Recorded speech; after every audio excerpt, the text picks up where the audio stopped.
Now, yesterday I put up a video talking about the comments of one Dr. Umar, or so-called Dr. Umar, as I like to call him, Johnson.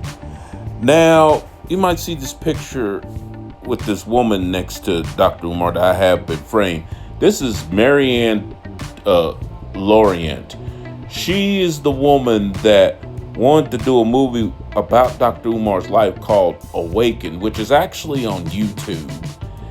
And let's just say that turned into a big mess really quickly.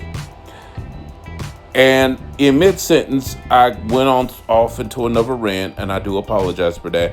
But I was getting ready to talk about how, allegedly, according to Marianne, Dr. Umar wanted a scene with a white woman, barefoot, butt naked, trying to rub up against Dr. Umar, and Dr. Umar, with the power of his pro-blackism, resist the temptation of the white woman. And old girl put a stop to it, talking about Miss Marianne was like, no, we're not doing a porn flick here. And in all honesty, I don't know who Dr. Umar expected Marianne Laurent to get. I mean, was he expecting Scarlett Johansson or something? Elizabeth Olsen, from they both were from the MCU, Black Widow and Scarlet Witch, respectively. Did he expect even old-tailed Julianne Moore, who I have to admit, for 60 plus, she still looks pretty good, or WWE's Trish Stratus? What did he want? Did he want, because closest he would have got was from maybe the porn game, like Brandy Love, or perhaps Corey Chase. And then I can't think of anyone. Oh yeah, that one from Canada, Serenity Cox. I don't know what he expected Marianne to produce, but like she said, this ain't no porn flick. And she wasn't trying to make that kind of movie. Besides, in his slogan, Black Queens Forever, Snow Bunnies Never, if that's the case, you shouldn't want to be near any woman that wasn't a black woman, especially a white woman. Yet it's interesting, you wanted a white woman to be barefoot, butt naked, rubbing up against you. It did, by the power of your Africanism, you resist the temptation. Get the out of here. Okay? You know what I say? A woman is a woman. Heck, even when I was trying to think pro-black years ago, there's certain, and this is when I knew I was being a hypocrite and no way I could live that, because that wasn't in my heart. But there were certain white women, even during that time, I would have gave a pass if I found out a brother hit. Like Trish Stratus earlier, if a brother had a chance to hit that, I'd be like, no, give him a pass. Leave him alone. At least he got one of their good ones. But seriously, dude, really, and from the crap that I heard or seen from other videos that he gave Miss Marianne Laurent, I hope I'm saying her last name right. Oh my goodness. All these demands, only one to deal with her, not deal with her in a committee, that's how most movies are made. There's usually a group of people discussing and making decisions, not just one person. And the fact that he was harassing all kinds of black women, allegedly. Two in particular, it was so bad. One, the boyfriend found out who he was and knew who he was and had her pulled off the project entirely.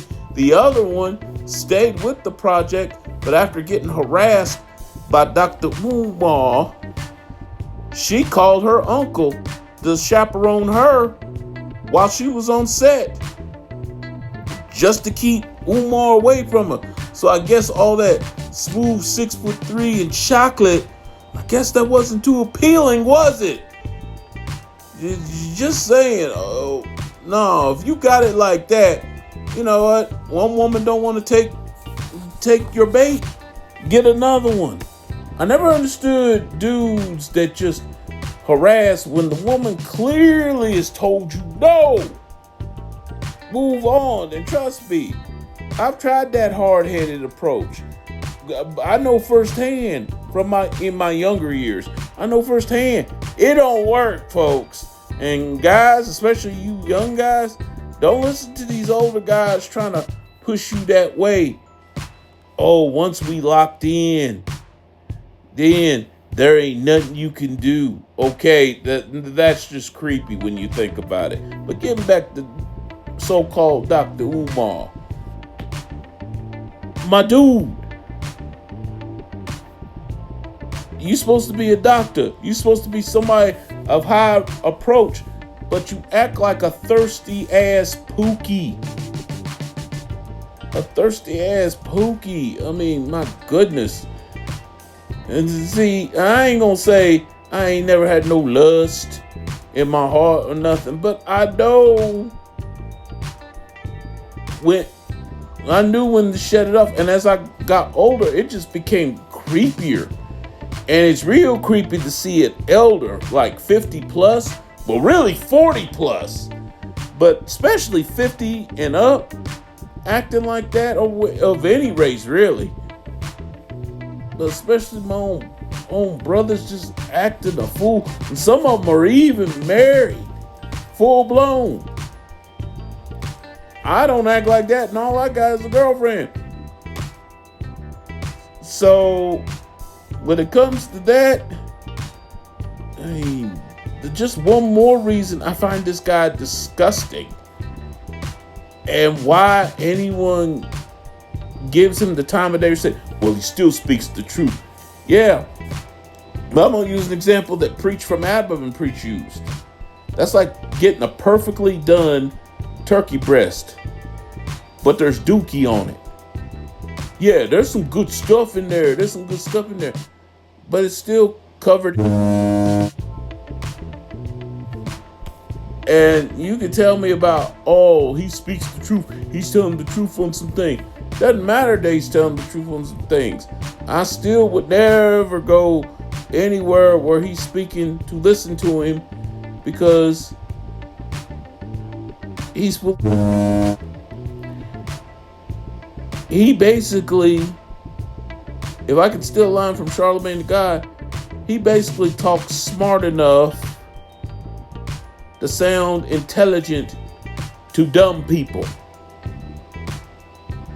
Anybody that even has a lick or crumb of common sense is going to say, nah, this ain't it.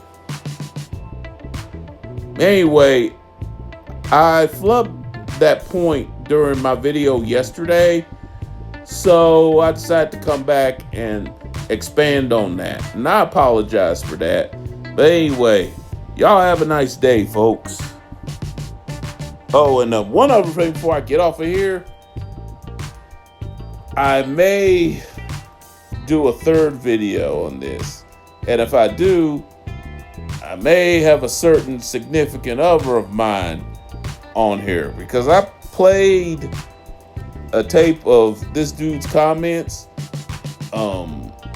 earlier this morning before I went to work, and she's got her own opinions on this guy. Well, anyway, if I make it, it'll be over the weekend. You have a nice day, folks.